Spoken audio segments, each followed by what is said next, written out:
प्राय ऐसा देखने में आया है कि यदि किसी व्यक्ति की जन्म कुंडली में सूर्य अशुभ प्रभाव से पीड़ित हो के दूसरे भाव में 10वें भाव में स्थापित हो और यदि शनि की महादशा शुरू हो जाए,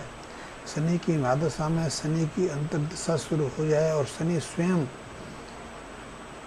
भाग्य स्थान पर या कर्म भाव में स्थित हों या कर्म भाव या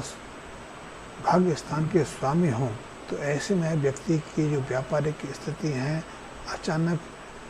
गड़बड़ाने लगती हैं, अचानक उसका व्यवसाय में घाटा उठाना पड़ता है। कई बार ऐसी स्थिति देखी गई है कि शनि के अशुभ प्रभाव के कारण ऐसे लोगों के व्यवसाय के स्थल में अचानक आग की या चोरी की घटनाएं भी हो जाती हैं। और कुछ मामलों में तो देखा गया है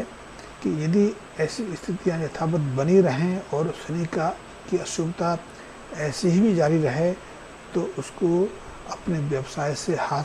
खोना पड़ता है या पूरी तरह से उसका व्यवसाय चौपट हो जाता है। तो ऐसे लोगों को सबसे पहले शनि संबंधी 2-3 उपाय अवश्य करने चाहिए, जिसमें सबसे पहले आप नारियल ले सकते हो। जो पूछा वाला नारियल होता है जिसमें पानी होता है, तो ऐसा नारियल लेकर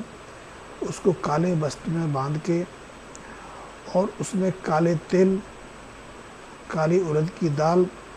उसके साथ में रख के एक मुट्ठी यदि संभव हो पाए तो बादाम लेकर उसको भी इसके साथ में रख के काले कपड़े में बांध के या तो जल प्रवाह कर देना चाहिए। ऐसा जल प्रवाह शनिवार के दिन संध्या को समय करना चाहिए। साथ ही जल प्रवाह से पहले पानी में थोड़ा सा सरसों का तेल भी अंजलि मुद्रा में किसी बोतल से या किसी कटोरी से डालना चाहिए। और उसके बाद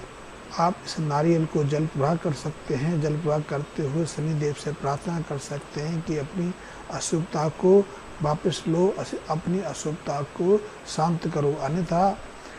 आपकी स्थिति निरंतर जटिल होती जाएगी, परिवार में उथल पुथल बनी रहेगी। कई बार तो ऐसे लोगों को अपने व्यावसायिक स्थल को ही छोड़ना नहीं पड़ता, बल्कि अपने घर परिवार को छोड़कर दूसरे किसी स्थान पर शरण लेनी पड़ती है, दूसरे किसी स्थान पर जाकर रहना पड़ता है। ऐसे लोगों के स्वास्थ्य पर भी प्रतिकूल प्रभाव पड़ता है। तो स्वास्थ्य भी अचानक बिगड़ने लगा है, पति पत्नी में कोई बीमार पड़ गया है या ऑपरेशन जैसी स्थितियाँ बनने लगी हैं, तो भी इसके प्रति इनको सचेत हो जाना चाहिए, क्योंकि ये जटिल स्थिति के संकेत देते हैं और ऐसे में आदमी को बहुत कुछ दुख और कष्ट भोगने पड़ते हैं। तो ऐसे में शनि संबंधी उपाय तो करने ही चाहिए। दूसरे, सूर्य को प्रबल बनाने के लिए या राहु की यदि अशुभ दृष्टि इस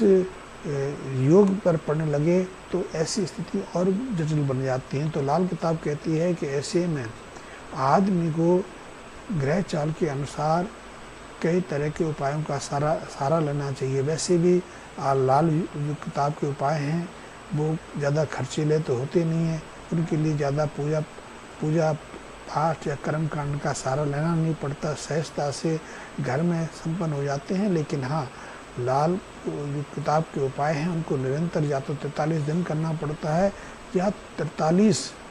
उन दिनों को करना पड़ता है जिनको ये उपाय बताए जाते हैं। तो यदि आपके व्यवसाय में उथल पुथल मची हुई है, व्यापार में घाटा पड़ गया है, चलते चलते व्यापार रुक गया है, तो शनि संबंधी जो उपाय उन लोगों को अवश्य करने चाहिए जिनमें शनि की दशा या अंतर्दशा का समय चल रहा है और उनका सूर्य अशुभ प्रभाव से पीड़ित है। वैसे इस संबंध में